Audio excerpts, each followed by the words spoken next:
Livro Entre a Terra e o Céu, de Francisco Cândido Xavier, pelo Espírito André Luiz. Capítulo 1. Em torno da prece. No Templo do Socorro, nota de rodapé. Instituição da cidade espiritual em que se encontra o autor, abre parênteses, nota do autor espiritual, fim da parênteses, fim da nota de rodapé. O ministro Clarencio comentava a sublimidade da prece e nós o ouvíamos com a melhor atenção. Todo desejo, dizia convincente, é manancial de poder, a planta que se eleva para o alto, convertendo a própria energia em fruto que alimenta a vida. É um ser que ansiou por multiplicar-se, mas todo petitório reclama quem ouça. Interferiu um dos companheiros. Quem teria respondido aos rogos sem palavras da planta? O venerando orientador respondeu tranquilo. A lei, como representação de nosso Pai Celestial, manifesta-se a tudo e a todos, através dos múltiplos agentes que a servem. No caso a que nos reportamos, o sol sustentou o vegetal, conferindo-lhe recursos para alcançar os objetivos que se propunha atingir. E, imprimindo significativa entonação à voz, continuou. Em nome de Deus, as criaturas, tanto quanto possível, atendem às criaturas. Assim como possuímos em eletricidade os transformadores de energia para o adequado aproveitamento da força, temos igualmente em todos os domínios do universo os transformadores da bênção, do socorro, do esclarecimento. As correntes centrais da vida partem do Todo-Poderoso e descem a fluxo, transubstanciadas de maneira infinita, da luz suprema à treva total, e vice-versa, temos o fluxo e o refluxo do sopro do Criador. Através de seres incontáveis, escalonados em todos os tons, do instinto, da inteligência, da razão, da humanidade e da angelitude, que modificam a energia divina de acordo com a graduação do trabalho evolutivo no meio em que se encontram. Cada degrau da vida está superlotado por milhões de criaturas. O caminho da ascensão espiritual é bem aquela escada milagrosa da visão de Jacó, que passava pela terra e se perdia nos céus. A prece, qualquer que ela seja, é ação provocando a reação que lhe corresponde. Conforme a sua natureza, paira na região em que foi emitida, ou eleva-se mais ou menos, recebendo a resposta imediata ou remota, segundo as finalidades a que se destina. Desejos banais encontram realização próxima na própria esfera em que surgem. Impulsos de expressão algo mais nobre são amparados pelas almas que se enobreceram. Ideais e petições de significação profunda na imortalidade remontam às alturas. O mentor generoso faz pequeno intervalo como a dar-nos tempo para refletir e acentuou. Cada prece, tanto quanto cada emissão de força, se caracteriza por determinado potencial de frequência, e todos estamos cercados por inteligências capazes de sintonizar com o nosso apelo à maneira de estações receptoras. Sabemos que a humanidade universal, nos infinitos mundos da grandeza cósmica, está constituída pelas criaturas de Deus em diversas idades e posições. No reino espiritual, compete-nos considerar igualmente os princípios da herança. Cada consciência, à medida que se aperfeiçoa e se santifica, aprimora em si qualidades do Pai Celestial, harmonizando-se gradativamente com a lei. Quanto mais elevada a percentagem dessas qualidades num espírito, mais amplo é o seu poder de cooperar na execução do plano divino, respondendo às solicitações da vida, em nome de Deus, que nos criou a todos para o infinito amor e para a infinita sabedoria. Quebrando o silêncio que se fizera natural para nossa reflexão, o irmão Hilário perguntou: contudo, como interpretar o ensinamento quando estivermos à frente de propósitos malignos? Um homem que deseja cometer um crime estará também no serviço da prece? Abstenhamo-nos de empregar a palavra, abre aspas, prece, fecha aspas, quando se trate do desequilíbrio, aduziu Clarencio bondoso. Digamos, abre aspas, invocação, fecha aspas, e acrescentou: quando alguém nutre o desejo de perpetrar uma falta, está invocando forças inferiores e mobilizando recursos pelos quais se responsabilizará. Através dos impulsos infelizes da nossa alma, muitas vezes descemos às desvairadas vibrações da cólera ou do vício, e de semelhante posição, é fácil cairmos no enredado poço do crime, em cujas furnas nos ligamos, de imediato, a certas mentes estagnadas na ignorância, que se fazem instrumentos de nossas baixas idealizações, ou das quais nos tornamos deploráveis joguetes na sombra. Todas as nossas aspirações movimentam energias para o bem ou para o mal. Por isso mesmo, a direção delas permanece, afeta a nossa responsabilidade. Analisemos com cuidado a nossa escolha, em qualquer problema ou situação do caminho que nos é dado percorrer, porquanto o nosso pensamento voará diante de nós, atraindo e formando a realização que nos propomos atingir e, em qualquer setor da existência, a vida responde segundo nossa solicitação. Seremos devedores dela pelo que houvermos recebido.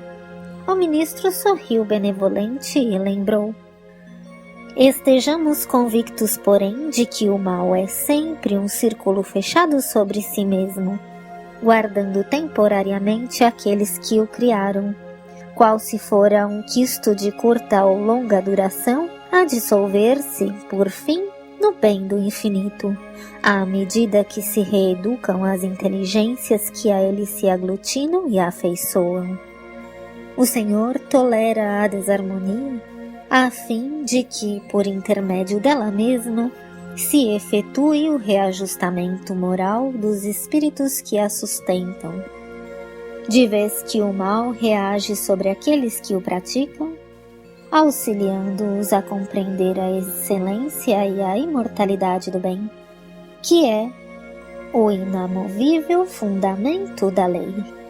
Todos somos senhores de nossas criações e, ao mesmo tempo, delas escravos infortunados ou felizes tutelados.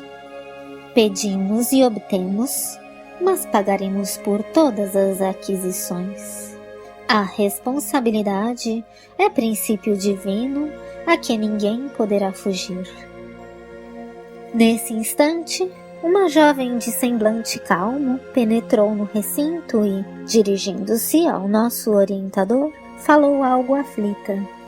Irmão Clarencio, uma de nossas pupilas, do quadro de reencarnações sob suas diretrizes, pede socorro com insistência. É um apelo individual urgente? Indagou o ministro preocupado. É um assunto inquietante, mas numa prece refratada.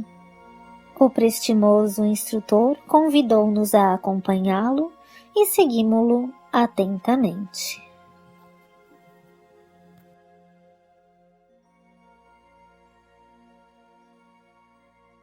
Capítulo 2. No cenário terrestre. Numa ampla sala, em que numerosas entidades trabalhavam solícitas, Clarencio recebeu da jovem um pequeno gráfico que passou a examinar cauteloso. Em seguida, comentou espontâneo. Ainda agora falávamos de responsabilidade. Eis um fato que nos ilustra os conceitos. E, exibindo o documento que trazia nas mãos, explicou. Temos aqui uma oração comovedora que superou as linhas vibratórias comuns do plano da matéria mais densa. Parte de uma devotada servidora que se ausentou de nossa cidade espiritual há precisamente 15 anos terrestres para determinadas tarefas na reencarnação. Não seguiu, porém desassistida. Permanece sob nossa orientação. O nascimento e o renascimento no mundo, sob o ponto de vista físico, jazem confiados a leis biológicas, de cuja execução se incumbem inteligências especializadas. Contudo, em suas características morais, subordinam-se a certos antecedentes do espírito. O ministro deteve-se alguns instantes, analisando a pequenina e complicada ficha, todavia, como se provocasse a continuidade da lição que recebíamos, meu companheiro considerou. Mas, indiscutivelmente, na reencarnação há um programa de serviço a realizar. Sem dúvida, aclarou o instrutor, quanto mais vastos os recursos espirituais de quem retorna à carne, mais complexo é o mapa de trabalho a ser obedecido. Quase todos temos do pretérito expressivo montante de débito a resgatar e todos somos desafiados pelas aquisições a fazer. Nisso está o programa, significando em si uma espécie de fatalidade relativa no ciclo de experiências que nos cabe atender. Entretanto, a conduta é sempre nossa e, dentro dela, podemos gerar circunstâncias em nosso benefício ou em nosso desfavor. Reconhecemos assim que o livre-arbítrio, também relativo, é uma realidade inconteste em todas as esferas de evolução da consciência. Não podemos olvidar, contudo, que em todos os planos marchamos em verdadeira interdependência. Nas linhas da experiência física, até certo ponto, os filhos precisam dos pais, os doentes necessitam dos médicos e os moços não prescindem do aviso dos mais velhos. Aqui, a habilitação depende dos educadores. O amparo eficiente exige quem saiba distribuí-lo e a transferência de domicílio para o trabalho enubecedor. Quando se trata de espíritos sem méritos absolutos, reclamam o endosso de autoridades competentes. Mas, que venha a ser uma oração refratada? Indagou meu colega mordido de curiosidade. Hilário fora igualmente médico no mundo e, tanto quanto eu, permanecia em tarefas ligadas à responsabilidade de Clarencio, adquirindo conhecimentos especializados. A prece refratada é aquela cujo impulso luminoso teve a sua direção desviada, passando a outro objetivo. Inclinávamo-nos a desfichar novas perguntas. No entanto, o orientador sossegou-nos esclarecendo. Esperem, reconhecerão comigo que nos achamos todos emanados uns aos outros. Em seguida, falou para a jovem que observava respeitosa. Chame a irmã Eulália. Alguns momentos passaram rápidos e a cooperadora mencionada apareceu, irradiando bondade e simpatia. Irmã, disse Clarencio preciso, este gráfico registra aflitivo apelo de Evelina, cuja volta ao aprendizado na carne foi garantida por nossa organização. Parece-me estar a pobrezinha em extremas dificuldades. Sim, concordou a interpelada.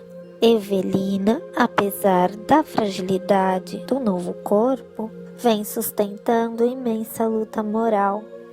O pai, sobrecarregado de questões íntimas, tem a saúde periclitante e a madrasta vem sofrendo obstinada perseguição por parte de nossa desventurada Odila.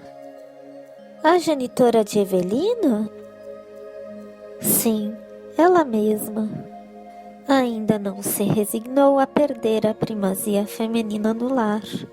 Há 2 anos, empenho energia e boa vontade por dissuadi-la. Vive, porém, enovelada nos laços escuros do ciúme e não nos ouve. O egoísmo desbordante fala esquecida dos compromissos que abraçou. Zumira, por sua vez, a segunda esposa de Amaro, desde a morte do pequeno Júlio, caiu em profundo abatimento. Como não ignoramos, o pequeno desencarnou afogado, consoante as provas de que se fez devedor. A madrasta, contudo, que chegou a desejar-lhe o desaparecimento por não amá-lo, encontrando-se sob as sugestões da mulher que a precedeu, mas atenções do marido, crê-se culpada. Evelina, depois de perder o maninho em trágicas circunstâncias, acha-se desorientada entre o genitor aflito e a segunda mãe em desespero. Ainda anteontem pude vê-la, chorava comovedoramente diante da fotografia da mãezinha desencarnada, suplicando-lhe proteção. Odila, porém, envolvida nas teias das próprias criações mentais, não se mostra capaz de corresponder à confiança e à ternura da menina. Ela, entretanto, tem insistido com tal vigor na obtenção de socorro espiritual que as suas rogativas, quebrando a direção, chegam até aqui de tal modo. Reparávamos o pequeno gráfico em silêncio. Sustando a pausa longa, o ministro fixou Hilário e indagou: compreendem agora o que seja uma oração refratada? Evelina recorre ao espírito materno, que não se encontra em condições de escutá-la. Mas a solicitação não se perde. Desferida em elevada frequência, a súplica de nossa irmãzinha vara os círculos inferiores e procura o apoio que lhe não faltará. Passeando em nós o olhar muito lúcido, concluiu: desejariam cooperar conosco na tarefa assistencial? Sem dúvida, o caso fascina-nos a atenção. O orientador, no entanto, recomendou esperássemos 2 dias. Desejava inteirar-se a sós de todas as ocorrências para instruir-nos com segurança quando estivéssemos a usufruir-lhe a companhia. Nossa excursão, todavia, foi marcada e, no momento preciso, achávamos-nos a postos. Sem delonga na viagem, Clarencio, Eulália, Hilário e eu encontrávamos-nos em residência modesta, mas confortável, num dos bairros do Rio de Janeiro. O relógio citadino acusava exatamente 21 horas. Entramos. Em estreito compartimento, à guisa de gabinete de trabalho e biblioteca, um homem de 35 anos presumíveis lia, com visíveis sinais de preocupação, um manual de mecânica. Na secretária singela, desdobravam-se publicações diversas, denunciando-lhe os estudos. Clarencio, assumindo com mais propriedade o papel de mentor do nosso grupo, informou gentil. Este é Amaro, o chefe da casa. Tem no longo pretérito complicados compromissos. Em muitas ocasiões, usou projéteis e lâminas de ferro para o mal. Hoje é servidor categorizado numa ferrovia. Em seguida, passamos a gracioso quarto próximo. Encantador adolescente de 14 anos bordava iniciais num lenço de linho. Magra e triste, parecia concertar a mente nos olhos grandes e serenos.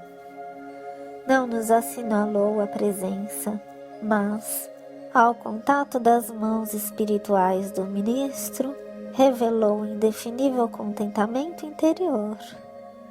Instintivamente desviou o olhar do pano-alvo e fixou-o num retrato de mulher que pendia na parede. Sorriu enlevada, qual se conversasse com a imagem, enquanto Clarencio nos dizia: esta é a nossa Evelina, cuja reencarnação foi por nós organizada faz alguns anos. A fotografia é uma lembrança da mãezinha que já partiu. Evelina está ligada aos pais, através de imenso amor, desde séculos remotos. Veio ao encontro de criaturas e situações das quais necessita para a garantia da própria ascensão. Mas trouxe também consigo a tarefa de auxiliar os progenitores. No momento, acredita-se amparada pela mãezinha. Entretanto, pelos méritos já acumulados na vida espiritual, é ela mesma quem continua socorrendo o coração materno, ainda em luta. Abracei comovido a mocinha estática, que se guardava em luminoso halo de tranquilidade e, por alguns instantes, meditei na grandeza do amor e na sublimidade da oração.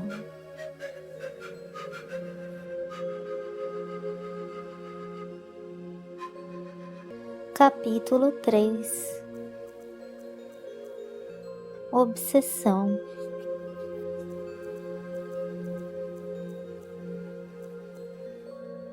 Penetramos o mais espaçoso aposento da casa, onde uma senhora de aspecto juvenil repousava abatida e insone.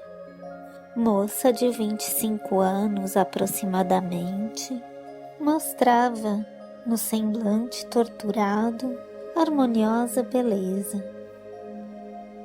O rosto delicado parecia haver saído de uma tela preciosa. Todavia, com a suavidade das linhas fisionômicas, contrastavam a inquietação e o pavor dos olhos escuros e o abandono dos cabelos em desalinho. Ao lado dela, descansava outra mulher, sem o veículo físico, recostada num travesseiro de grandes dimensões, dava a ideia de proteger a moça, indiscutivelmente enferma. Contudo, a vaguidão do olhar e o halo escuro de que se cercava não nos deixaram dúvida quanto à sua posição de desequilíbrio interior. Conservava a destra sob a medula alongada da senhora vencida e doente, como se quisesse controlar-lhe as impressões nervosas e fios cinzentos que lhe fluíam da cabeça, à maneira de tentáculos de um polvo, envolviam-lhe o centro coronário, obliterando-lhe os núcleos de força. Indiferentes ambas à nossa presença, foi possível observá-las atentamente, identificando-se-lhes a posição de verdugo e de vítima. Arrancando-nos da indagação silenciosa em que nos demorávamos, Clarice explicou.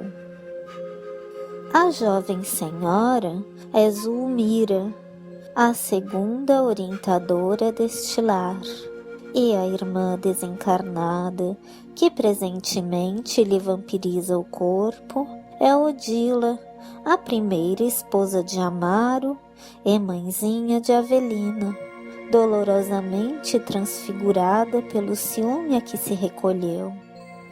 Empenhada em combater aquela que se considera inimiga, imanta-se a ela através do veículo perispirítico na região cerebral, dominando a complicada rede de estímulos nervosos e influenciando centros metabólicos, com o que lhe altera profundamente a paisagem orgânica. Mas por que não há reação por parte da perseguida? Inquiri perplexo. Porque Zulmira, a nossa amiga encarnada, caiu no mesmo padrão vibratório, aclarou o instrutor.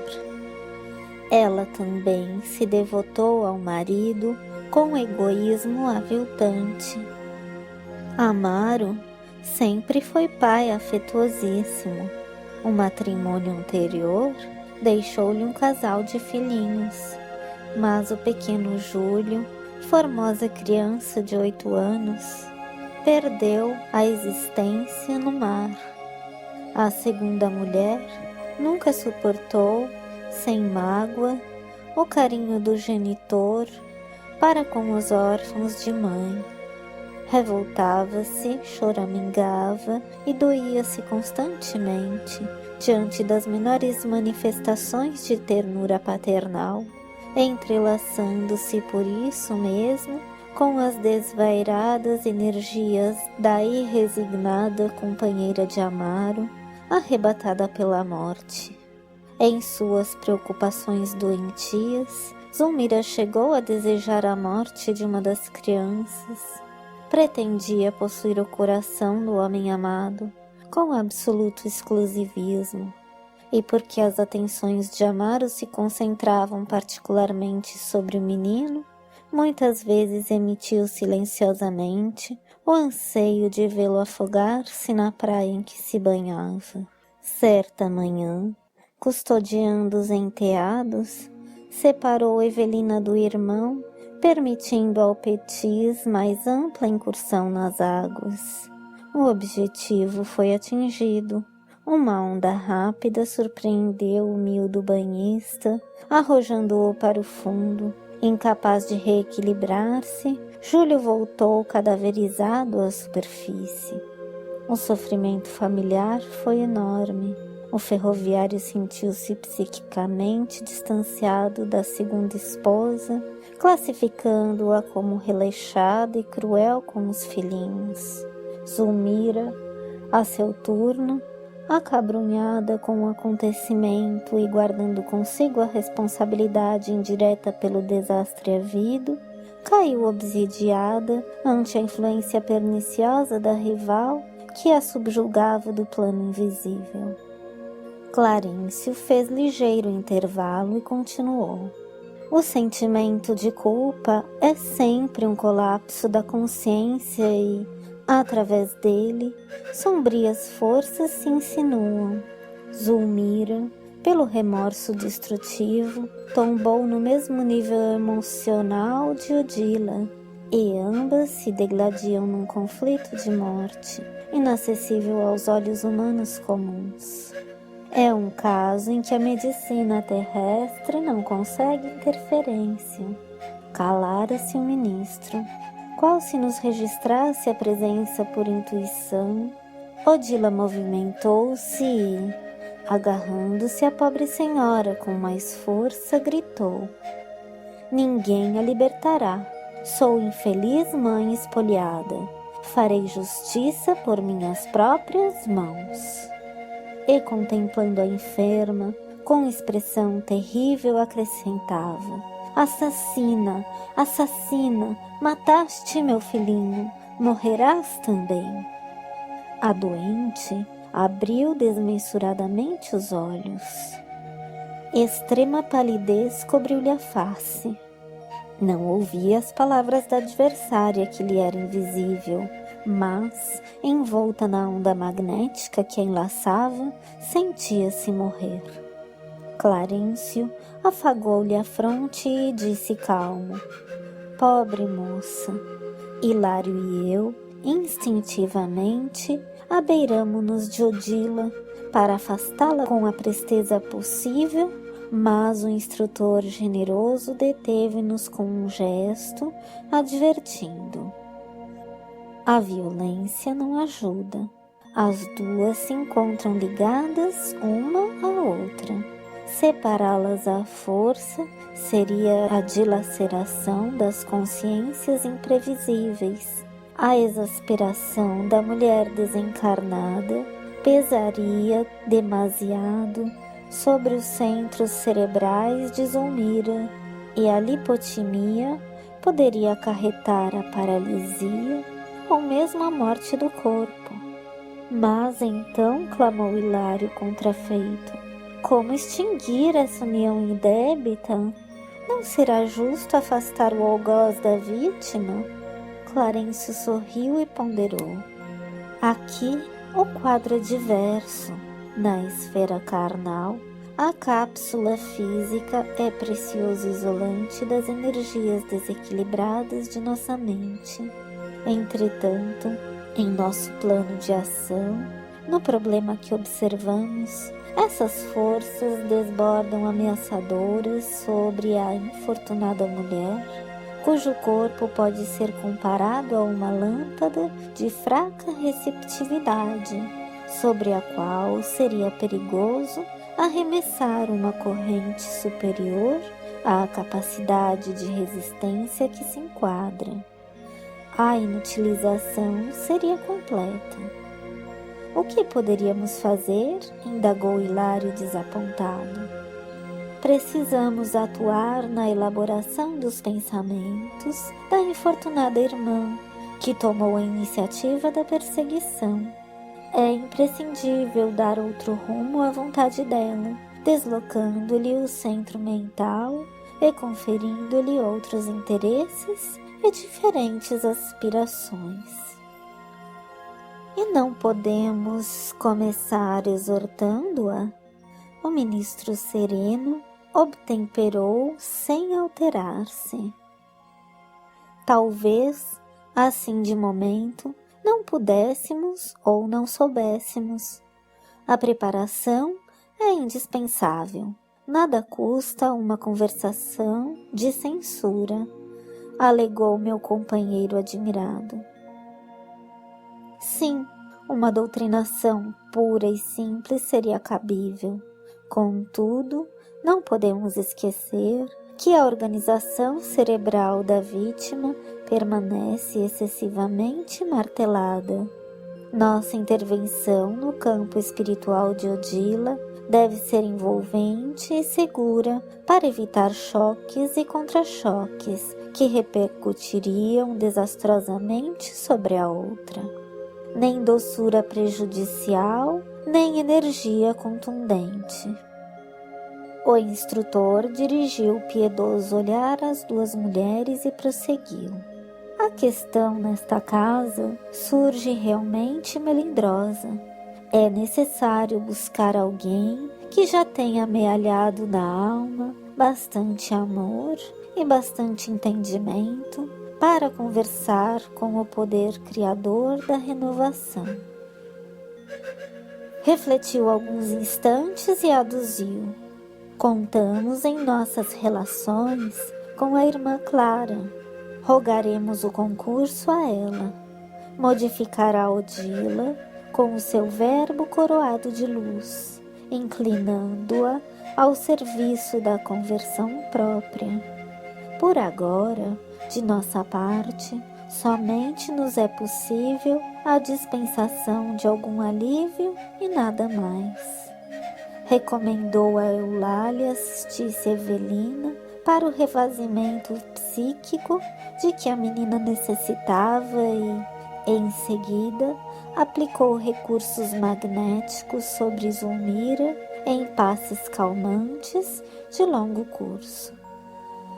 Qual se fosse brandamente anestesiada, a enferma passou da irritação à serenidade e pareceu dormir aos olhos do esposo que chegara de mansinho, acomodando-lhe os travesseiros.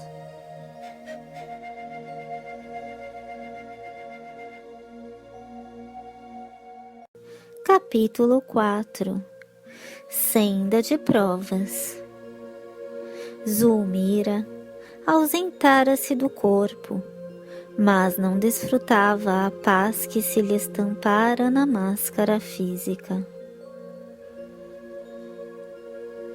Enlaçada por Odila, a cujo olhar dominador se inclinava, submissa, não nos identificou a presença. Com evidentes sinais de terror, ouvia as objurgatórias da rival que a acusava exclamando: "Que fizeste de meu filhinho? Assassina, assassina, pagarás muito caro a intromissão no lar que é somente meu. Destroçarei tua vida, não me furtarás o afeto de Amaro.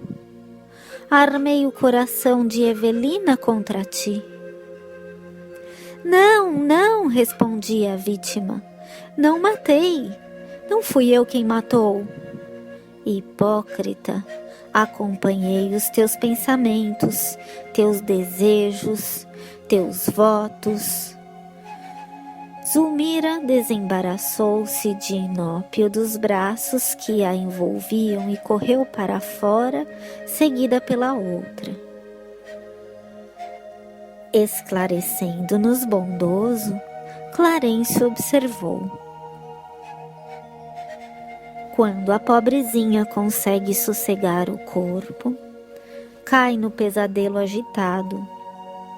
Acompanhemo-las. Dirigem-se à praia, onde ocorreu a morte do pequenino.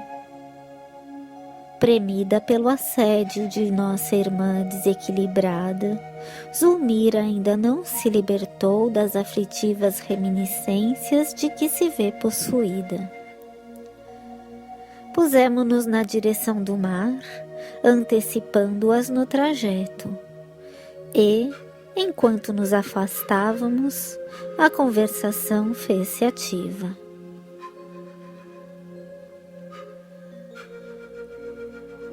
Não posso compreender por que a infeliz se declarou inocente, comentou Hilário pensativo.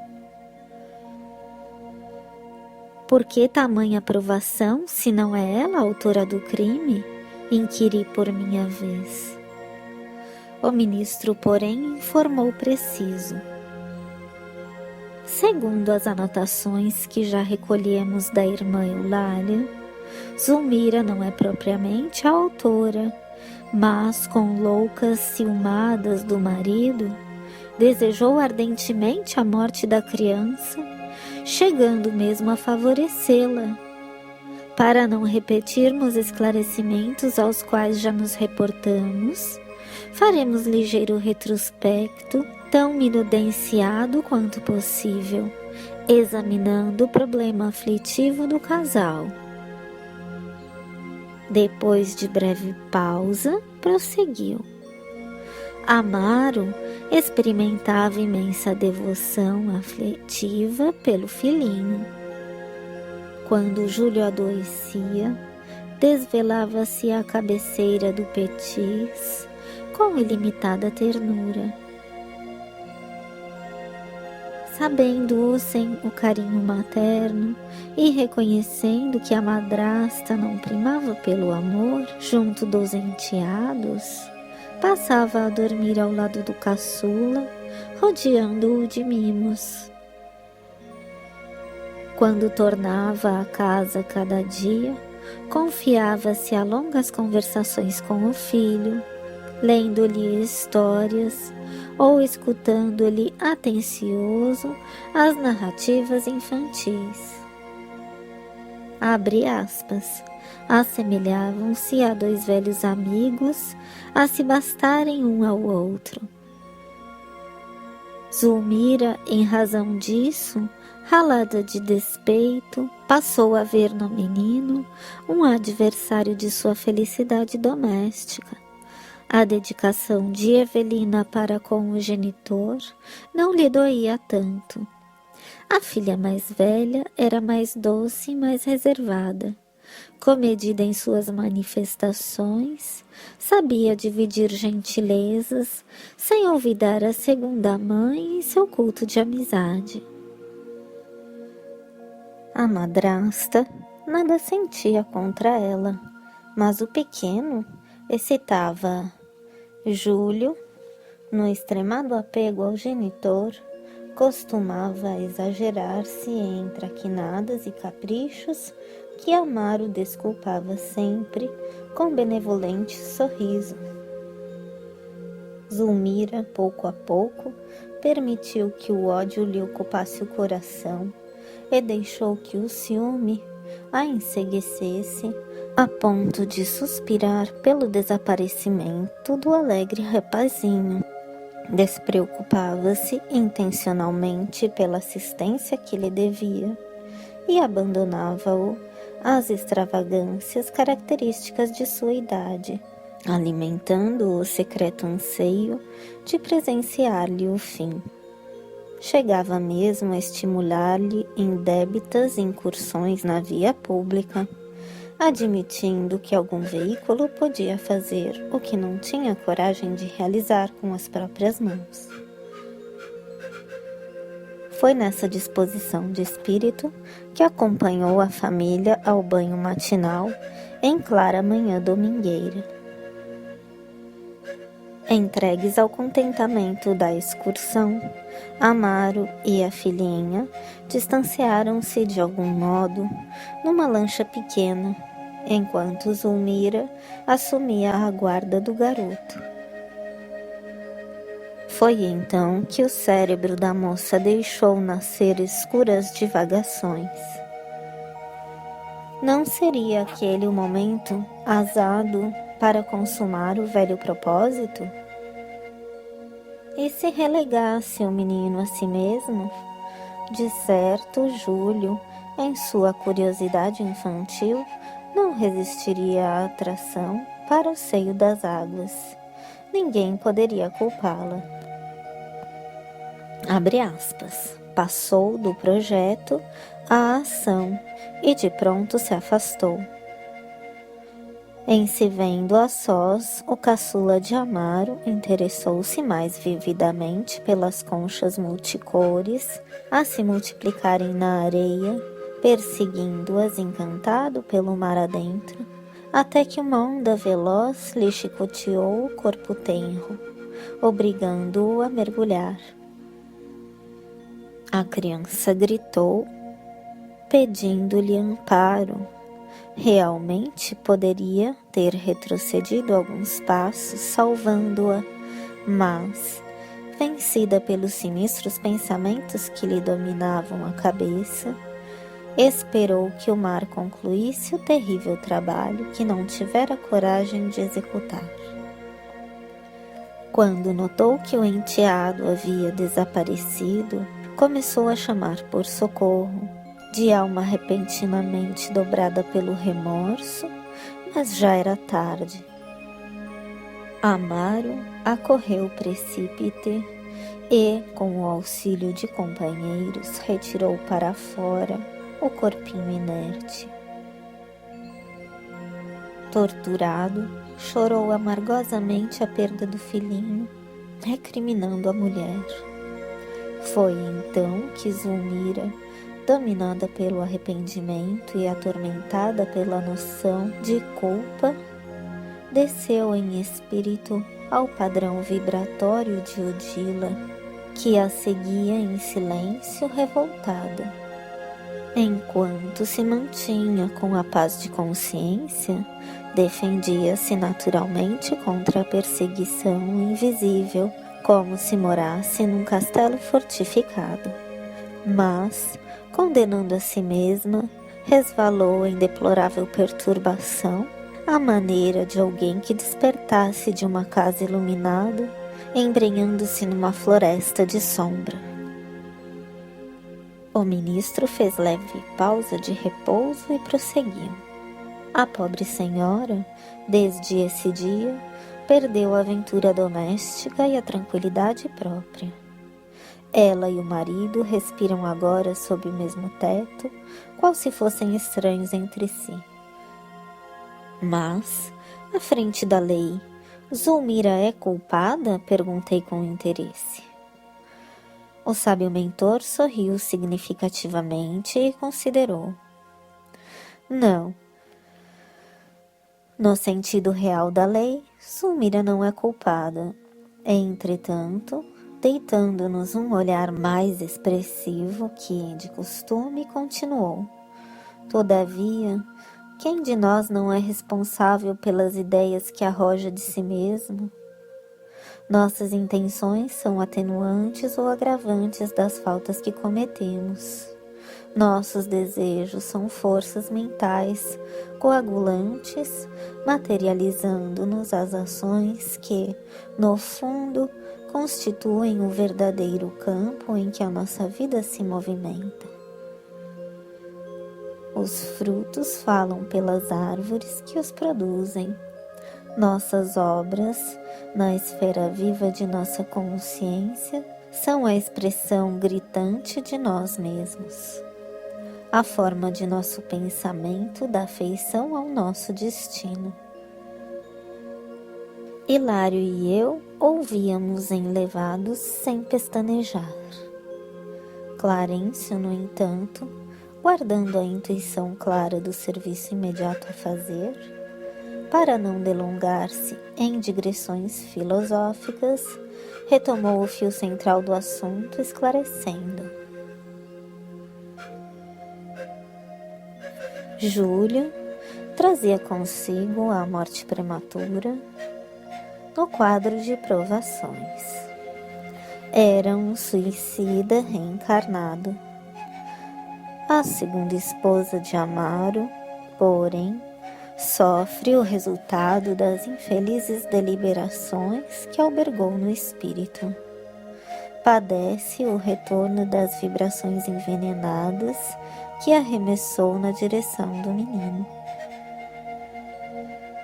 Pelo ciúme, criou ao redor de si mesma um ambiente pestilencial, em que os seus próprios pensamentos malignos conseguiram prosperar, assim como um fruto apodrecido desenvolve em si mesmo os vermes que o devoram. Supondo-se responsável pela morte da criança, de vez que assilou o delituoso plano a que nos referimos, Zulmira abandonou-se ao mal que trazia consigo, imantando-se ainda ao mal de que a adversária é portadora, e tornou-se por isso enferma e dementada. E o pequeno em toda a história inquiria admirado. Júlio foi conduzido à região que lhe é própria. Mas Odila não poderia vê-lo certificando-se de toda a verdade? Infelizmente, explicou o venerando instrutor, a infortunada criatura tem o centro genésico plenamente descontrolado e isso lhe impede a visão mais ampla. Não consegue querer senão o marido em vista do apego enlouquecedor aos vínculos do sexo, que a paixão nada faz senão desvirtuar.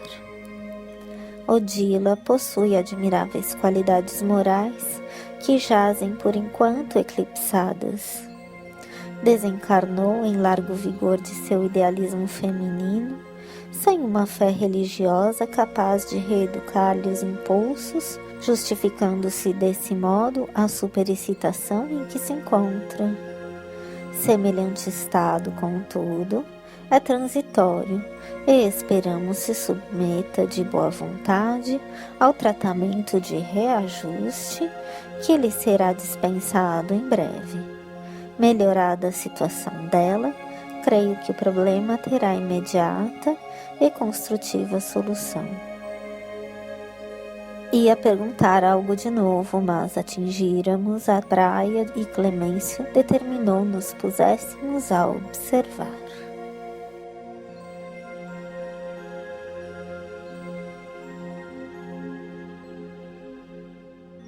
Capítulo 5. Valiosos apontamentos. Alcançáramos a orla do mar em plena noite.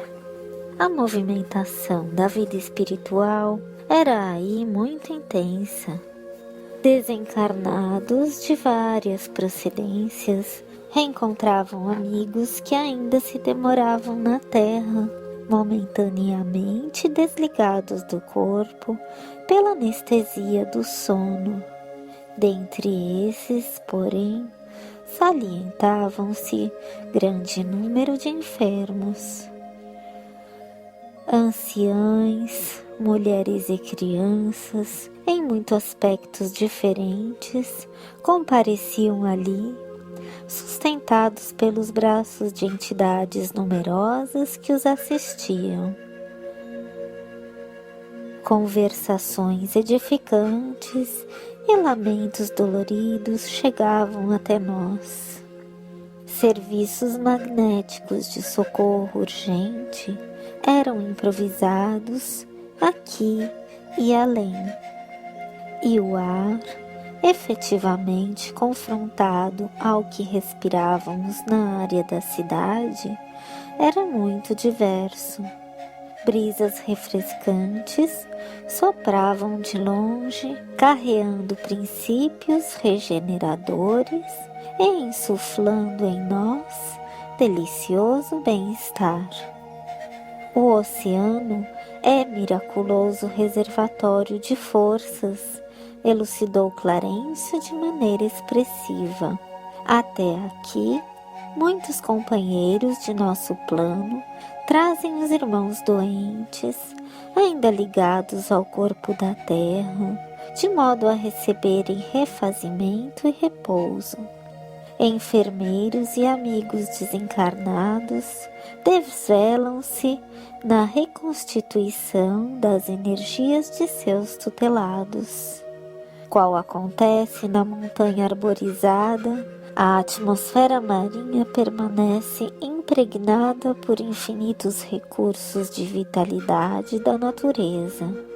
O oxigênio sem mácula, casado às emanações do planeta, converte-se em precioso alimento de nossa organização espiritual, principalmente quando ainda nos achamos direta ou indiretamente associados aos fluidos da matéria mais densa. Passávamos agora na vizinhança de uma dama extremamente abatida, quase em decúbito dorsal, à frente das águas, recolhendo o auxílio magnético de um benfeitor que se iluminava no serviço e na oração. Clarencio deixou-nos por momentos, conversou algo com um amigo a pequena distância e regressou informando: trata-se de irmã do nosso círculo pessoal, assediada pelo câncer. Foi retirada do veículo físico através da hipnose, a fim de obter a assistência que lhe é necessária. Mas, objetei curioso, esse tipo de tratamento pode sustar o desequilíbrio das células orgânicas. A doente conseguirá curar-se de modo positivo? O ministro sorriu e aclarou: realmente, na obra assistencial dos espíritos amigos, que interferem nos tecidos sutis da alma, é possível, quando a criatura se desprende parcialmente da carne, a realização de maravilhas. Atuando nos centros do perispírito, por vezes efetuamos alterações profundas na saúde dos pacientes. Alterações essas que se fixam no corpo somático de maneira gradativa. Grandes males são assim corrigidos, enormes renovações são assim realizadas. Mormente, quando encontramos o serviço da prece, na mente enriquecida pela fé transformadora, facilitando-nos a intervenção pela passividade construtiva do campo em que devemos operar, a tarefa de socorro concretiza verdadeiros milagres. O corpo físico é mantido pelo corpo espiritual, a cujos moldes se ajusta e, desse modo, a influência sobre o organismo sutil é decisiva para o envoltório da carne, em que a mente se manifesta. Nesse ponto das explicações, porém, o ministro abanou a cabeça e ajuntou: nossa ação, contudo, está subordinada à lei que nos rege. No problema de nossa irmã, o curso do nosso plano conseguirá tão somente angariar-lhe reconforto. A moléstia, em razão das provas que lhe assinalam o roteiro pessoal, atingiu insopitável extensão. Quer dizer que ela, agora, apenas se habilita à morte calma? Indagou Hilário atencioso. Justamente, confirmou o orientador. Com a cooperação em curso, despertará no corpo desfalecente mais serena e mais confortada, repetindo as excursões até aqui, noite a noite, habituar-se-á, com entendimento superior, à ideia da partida, transmitindo aos familiares resignação e coragem para o transe da separação. Aprenderá a contribuir com o seu esforço no sentido de aliviar-lhes as aflições pela humildade que edificará dentro de si mesma. Pouco a pouco, desligar-se-á da carne enfermiça, acentuando a luz interior da própria consciência, a fim de separar-se do ambiente que lhe é caro, como quem encontra na morte física valiosa liberação para o serviço mais enobrecido. E assim, em algumas semanas, mostrar-se-á admiravelmente preparada ante o novo caminho. Clarencio silenciara. O assunto requisitava-me a novas observações. Nesse caso, comecei a falar hesitante. O ministro, porém, sorriu compreensivo e atalhou esclarecendo. Já sei a tua conclusão. É isso mesmo. A enfermidade longa é uma bênção desconhecida entre os homens. Constitui precioso curso preparatório da alma para a grande libertação. Sem a moléstia dilatada, é muito difícil o êxito rápido no trabalho da morte. Nesse instante, contudo, Zulmira e Odila chegavam à praia, em sítio não longe de nós. Clarencio recomendou-nos atenção. Rodeamo-las prestamente, qual se fossem irmãs enfermas sob a nossa guarda. Nenhuma nem a outra nos identificavam a presença. Tampouco pareciam interessadas pelo movimento no logradouro. A primeira esposa de Amaro centralizava o olhar sobre a presa, enquanto que a vítima revelava na expressão facial o intraduzível terror dos que se abeiram do extremo desequilíbrio.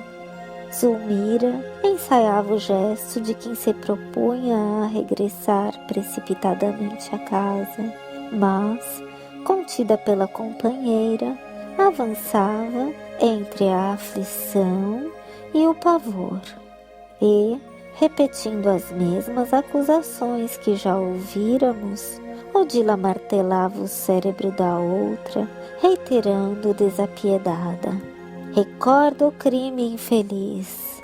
Lembra-te da horrível manhã em que te fizeste assassina, onde colocaste meu filho? Por que afogaste um inocente? Não, não, gritava a pobrezinha dementada. Não fui eu, juro que não fui eu. Júlio foi tragado pelas ondas. E por que não velaste pela criança que meu marido levianamente confiou a tuas mãos infiéis?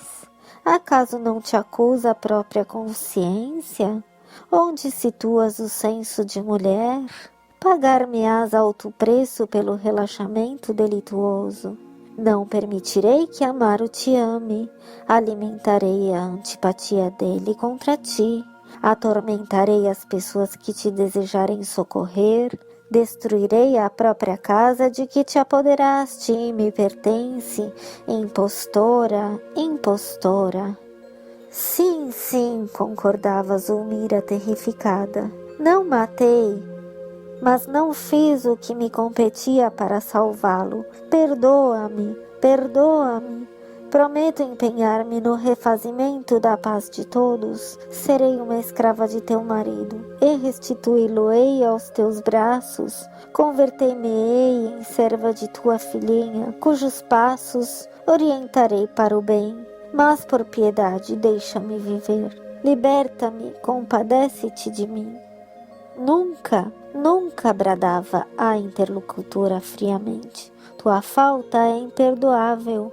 Mataste, deves confessar, o delito perpetrado à frente da polícia. Dobrar-te-ei a serviço. Serás recolhida à penitenciária para que te mistures às delinquentes da tua laia. Não, não, suplicava Zulmira com sinais comoventes de angústia. Se não aniquilaste meu filho, bradava a outra cruel. Devolve-o aos meus braços, devolve-o, devolve-o. Nesse momento, ambas se achavam à frente de determinada nesga da praia. Os olhos da pobre obsediada adquiriram estranho fulgor. Foi aqui, rugiu a perseguidora rudemente. Aqui consumaste o sinistro plano de extinção da nossa felicidade. Qual se fora tangida de secretos impulsos, a segunda mulher de Amaro desprendeu-se dos braços que a constrangiam e, penetrando as águas, clamava aflita: Júlio, Júlio! Odila, no entanto, perturbada e ensandecida, pôs-se-lhe no encalço.